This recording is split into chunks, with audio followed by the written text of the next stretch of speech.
now. It's crazy. He's like my brother. Yeah. We have our sort of dysfunctionality in the middle of all the fun as well. And you're having fun. Like, this is like the most fun American Idol's ever had.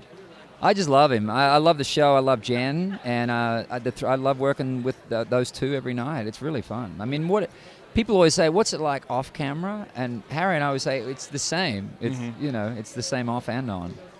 He's like comes from a whole different world of music. Like, he's almost like a throwback.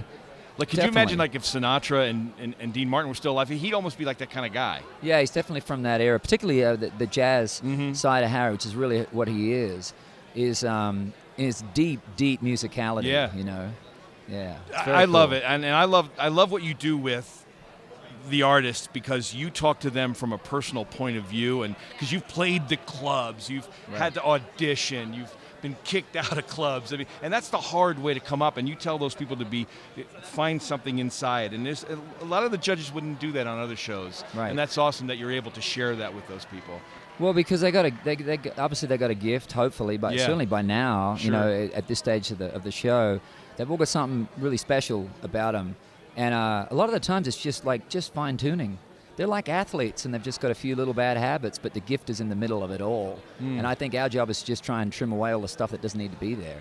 Well, it's great that you're able to share that with people. And I also like the fact that you seek out guitar players, because I know you're a guitar player fan, and you're a guitar fan, you're a great player. I like the fact that you're introducing other guitar players now when you're doing your live shows and live music and TV, and I like that. I'm a mad guitar player. I love guitar players. Yeah. I was just thinking last night how many I know and text or talk to on a regular basis. It's like a community. Now, is there anybody you haven't played with yet that you're still kind of got your eye out for? Oh, tons. Yeah. Mark Knopfler, I really want to play with there at some point. David Gilmour. Yep. There's a million of them. Boy, David Gilmour, I'm sure you'd ask him a billion questions. I would. There's I some love sounds him. on the wall that I hear, and I just go, how the heck do they do I mean, that? at the end of the day, it's always in the fingers. You know, it's in the fingers. Yeah. And you can cop all of their gear, but you're not going to sound like them. But there's so many players. But even in country, there's been so many that I've gotten to play with, you know. And so many of the greats we forget about, like Glenn Campbell.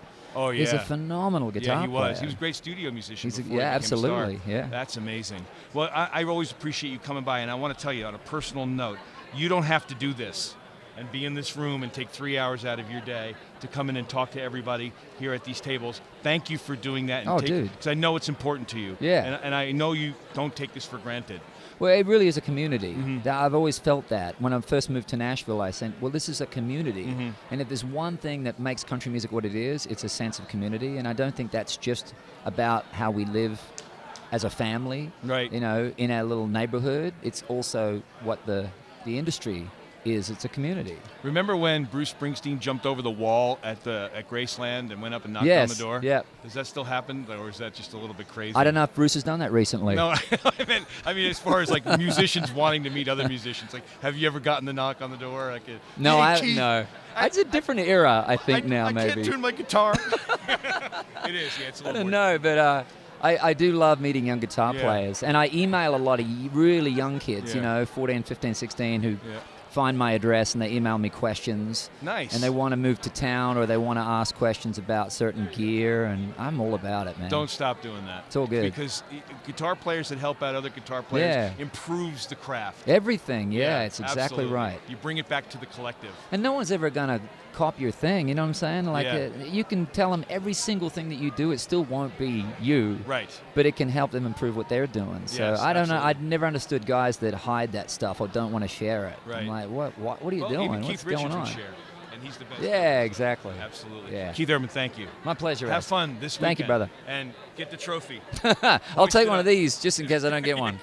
I got an should. XTU trophy. 92.5 XTU.